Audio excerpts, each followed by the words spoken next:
Barack Obama once said, as I said, a kid raised without a father is 5 times more likely to be poor and commit crime, 9 times more likely to drop out of school. Again, 20 times more likely to end up in jail. I repeat that because this is a left-wing guy, Barack Obama, who once wrote his book called Dreams of My Father, where he talked about the angst that he felt because he didn't have a father.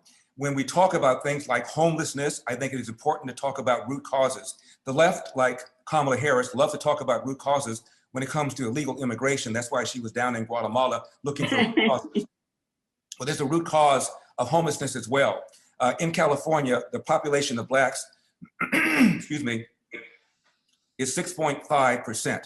However, it is estimated by HUD that 40% of the homeless population is Black. Again, there's a direct connection between the breakdown of the family and the rise of homelessness. Speaking of homelessness, there has been a credible rise of homelessness, and the way that the Newsom administration and the Democrats in Sacramento, and they're dominated by supermajorities of Democrats, is to have a housing first policy without dealing with the underlying reason why so many people are homeless. And the dominant reason is because of mental illness and because of substance abuse. Unless you deal with the mental illness and the substance abuse, simply building homes, by the way, at a much greater cost than the private sector would build, is not going to do anything.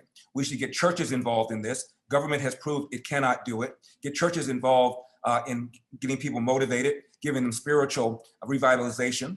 And after that, we need to have lots of low-cost housing, something that has been stopped because of the California Environmental Quality Act and the environmental extremists that seem to feel that anytime you put a spoon in the dirt, it has an adverse environmental impact. And as a result, we have a shortage of homes in California. The average price of a home in California is $800,000. The average price of a home, again, $800,000. That's 150% more than the average price of a home in America. And according to Leo Hanian, he's an econ professor at UCLA, one of my frequent guests on my radio show, excuse me, the average price of a home in California is 50% more than it would be but for these environmental rules and regulations. I'm so sorry. One of the many things I intend to do when I become governor is to declare a crisis on homelessness and unleash the private sector to build low-cost housing. Many projects are being stopped because of lawsuits, and many developers are not even trying to build property because of the fear of the lawsuits. I'm going to change the attitude when I get there. We also talked about the way this man shut down this state against the medical advice. We have the phenomenon of yet another possibility that we may even face more mandates, including face masks and vaccines. If I become governor, when I become governor, assuming there are mandates for masks and statewide mandates for vaccines, they will be suspended right away. This is America. We have freedom in America, and virtually anybody in California who wants to be vaccinated can do so, and people who are poor can be vaccinated for free. I have been vaccinated. I'm going to be 70 years old in April, and I have other comorbidities, including a blood condition. My doctor strongly advised me to get vaccinated, and I believe vaccines work, and I believe if you're in a high-risk category, you should be vaccinated. But there are many Americans who disagree with me, who feel that the vaccine was done too quickly. And many Americans, frankly, listen to Joe Biden and Kamala Harris when they both advised people not to trust Donald Trump, and that if Donald Trump recommended that you take the vaccine, I'm not going to take it. Kamala Harris said that twice, including during a debate. So crime, homelessness, the rising cost of living, the way the Gavin Newsom has failed to thin the trees, and he promised to do so. And he claimed that he had thinned a certain number of acreage of fallen dead trees and dry vegetation. And it turns out he misled Californians by a factor of 7. Now, as to the Asian American community in particular, I want to say a couple of things.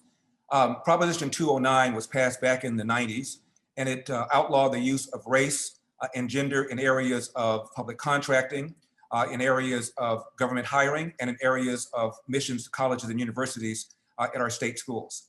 It turned out that after 209 went into effect, the percentage of Asian Americans at the 2 most competitive UC campuses, UCLA and Berkeley, substantially increased. The percentage of Black and brown students decreased, but the percentage of Black and brown students at the overall UC system did not go down. It turned out that Black and brown students instead went to UC Riverside or UC Irvine, less competitive campuses, and by the way, were more likely to graduate on time.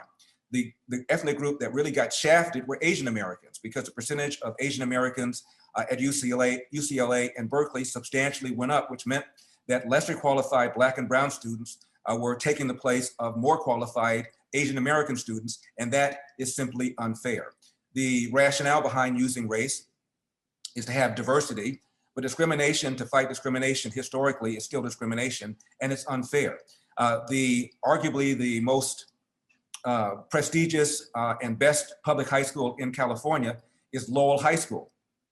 For years, Lowell High School required an admissions examination.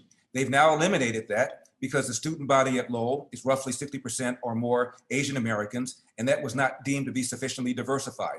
That, to me, is an attack on merit and is an unfair attack on qualified, hardworking Asian American students. Not just here in California, the same thing is happening at arguably the finest public high school in America, which is Thomas Jefferson High School of Science and Technology in Fairfax, Virginia. Similarly, roughly 60% or so of the student body, Asian American, and that was deemed to be unfair, not sufficiently diverse. And now TJ has now gone away with having an admissions exam. And this is now to the detriment also of Asian American students. My opponent supported Proposition 16. Proposition 16 would have repealed Proposition 209, so now they could go back to using race as a factor. The no side defeated the yes side, even though the yes side outspent the no side almost 20-1. Again, had that gone through, the persons that would have been hurt the most would have been Asian Americans. There's also been a rise in hate crime against Asian Americans. And we don't have a lot of hard data on it, in my opinion, because newspapers like the Los Angeles Times does not want to report the fact that a disproportionately high number of the perpetrators of these crimes against Asian Americans happen to be Black. I do know that last year in New York, there were roughly 20 people who were arrested for committing anti-Asian hate crimes. Only 2 of them were white, even though the town is over 50% white. So the dirty little secret is that a lot of Asian Americans are being attacked by Blacks, and the newspaper wants to underreport it because they don't want to make Black people look bad. But we don't get anywhere without telling the truth.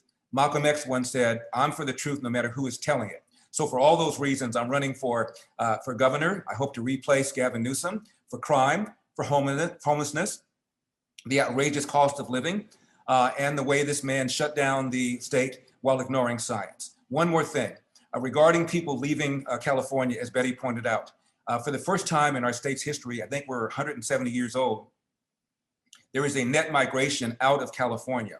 And these are not millionaires and billionaires that Bernie Sanders likes to speak about, although some have left. People who are making between $50,000 and $100,000 a year are leaving. And they cite the number one reason for leaving is the high cost of a home. They can't get that first home. So they're going to Tennessee and Florida and Texas. And many of my friends living in those states tell me, why do people from California leave and bring their left-wing policies with them?